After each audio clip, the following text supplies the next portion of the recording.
pagbabalik ng balitaan, tunghayan natin ang panayam ng ating kasamang si Emil Carrion sa isang artist na si Ginoong Antonio Agtoto. Maraming salamat, Vivian. Madalas na mapag-usapan ng climate change, baha at perwisyo ng tubig baha, dulot ng basura. Kabilang sa mga basurang ito ang tinaguriang styrofoam. Ito'y mga puting packaging materials o gamit pangkalso kapag nag-impake ng telebisyon o kung anumang appliances o gadgets. Basura na ito at pangbara sa mga estero, kanal at ilog. Pag itinapon ng pabalagbag, ika nga, alam nyo ba na kapaki-pakinabang na ito sa larangan ng disenyo at sining? Ito ay alamin natin sa isang inventor na si Mr. Antonio Agtoto. Sir, magandang umaga po sa inyo. Magandang umaga po. Oo, nabanggit nyo po, hindi lang kayo artist, designer, inventor pa kayo? Yes, sir. Yung device mismo kasi invention ko ito. Ito? Yes, sir. Okay. Nanalo na ito ng award sa national competition din. So, napatented na rin ito siya. Nag-start din ako sa simple na model. Yung una kong model, simple lang din. Na innovate ko siya, dinagdagan ko siya ng function para na yung mga makakapal na styrofoam pwede siyang ma-slice. So mayroon siyang vertical at saka horizontal. Alam nyo mga kabalitaan, unang napansin ko dito kay Ginoong Antonio nung una ko siya nakita, no, dyan sa kanyang kung saan siya nagtatrabaho. Habang nagkukwentuhan kami, wala siyang tigil sa paggawa. Parang naka-drawing na sa utak niya kung ano yung design na gagawin niya. At hindi ka ba napapaso dyan, sir? Actually, yung init, tolerable. Okay. So, may kuryente na dumadaan dito sa string, pero kahit na matouch mo, walang ground. So, negligible yung power consumption ng device, so hindi masyadong magasto sa kuryente. Anong purpose nyo? Ba't itong styrofoam na pinili nyo maging medium? Kasi before yung ginagawa ko, tumutulong ako ng paggawa sa backdrop ng stage. Available talaga yung nabibili ng styrofoam. Okay. Diba? But nang nag-iuso yung mga baha-baha, napapansin ko na yung mga nagkalat sa estero, naglutang, mga styrofoam. Okay. So, nakahanap ako ng paraan na mag-ship doon sa pagre-recycle ng styrofoam. Ng mga styrofoam. Okay. So, ito na ngayon yung nagiging raw materials ko, yung mga nagkalat na basura para i-produce yung mga ganitong mga byproducts niya. So, kaya na-invento mo naman itong styro electro cutter. Yes, sir. Yun. Ano naman naging inspirasyon mo? Ika nga, styro electro cutter ay ma-invento mo.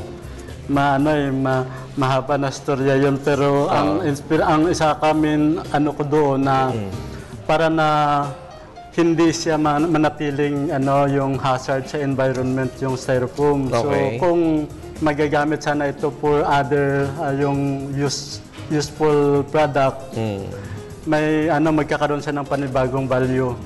Gaya ito. Instead na tinatapon-tapon na lang ng iba. Parang swan, no? Swan ang ginawa. Yes, marami mga design or mga visual effects na pwede niyang ma-convert. So, kailangan lang nito yung konting pagsasanay. So, sinong madalas na customer o tumatangkilik dito sa ginagawa mong ito? Sa device mismo kasi before nag-school to school ako para i-market yung device kasi every time may program sa school, nagkakat sila ng styrofoam. So, before hindi pa available yung device, blade lang yung ginagamit nila. So, tedious yung pagkakat nila ng styrofoam. So, naisip ko na dapat init ang ikakat ng styrofoam, hindi talas.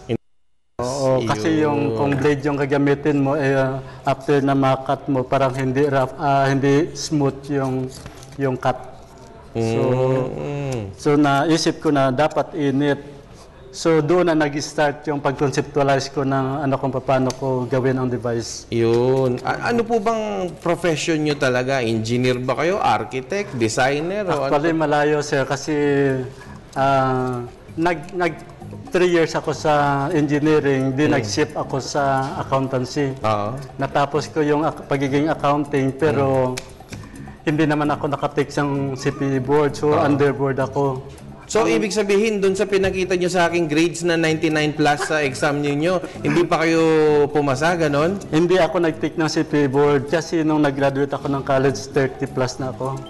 So, nakita ko sa mga tawad doon, yung requirements ba yun, o qualification.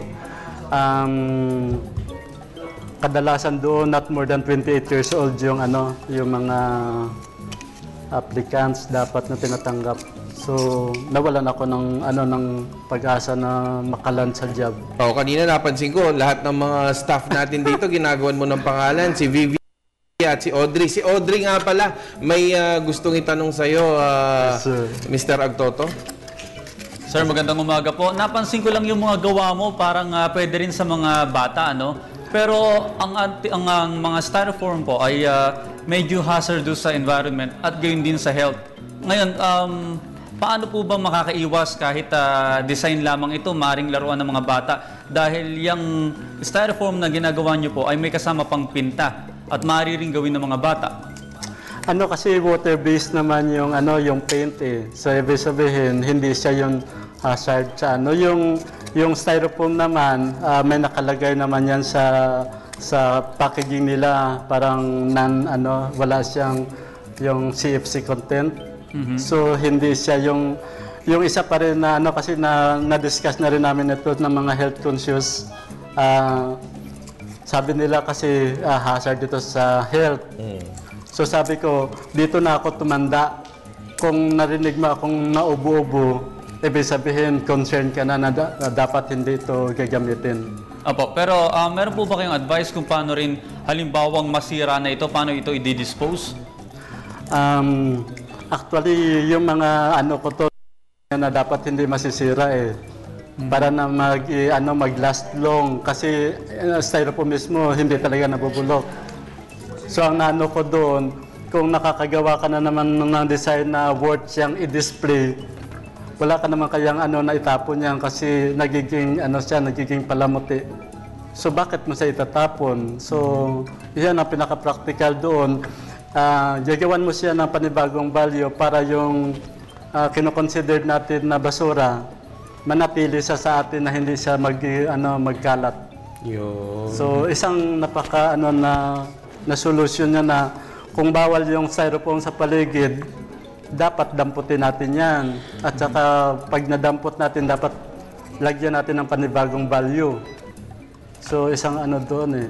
Okay. Nakikita natin ang lutang yan. So ibig sabihin sa ganitong pamamaraan, kumikita tuloy ako. Diba? Yun, okay. Ginoong inventor Antonio Agtoto, ano po ang inyong mensahe sa ating mga kabalitaan ngayong umaga? Itong aking device na na-invento, supposed to be para ito sa livelihood. Pinipresenta ko na, pinakikita ko na ito. So, ibig sabihin sa ganitong pamamaraan, kumita, gamitin ito para sa hanap buhay. Hindi napaka yung pamamaraan ng paggamit nito, simple lang. So, ang ko doon, pwedeng matutunan ito ng mga nanonood. Simple lang, hindi na mag-i-adapt ka ng business, kinakailangan magbayad ng franchise. Dito, device lang yung bilhin. Sa sarili mong bahay, pwede kang kumita. So, I don't know kung hindi ko tinatago yung sekreto nito, nilalahad ko sa publiko na ito na yung paraan para sana malunasan yung problema sa basura. Okay, maraming salamat po, Ginoong Inventor Antonio Agtoto. Ngayon, mga kabalitaan, panoorin niyo po, meron kaming hinandang nakakatuwang VTR.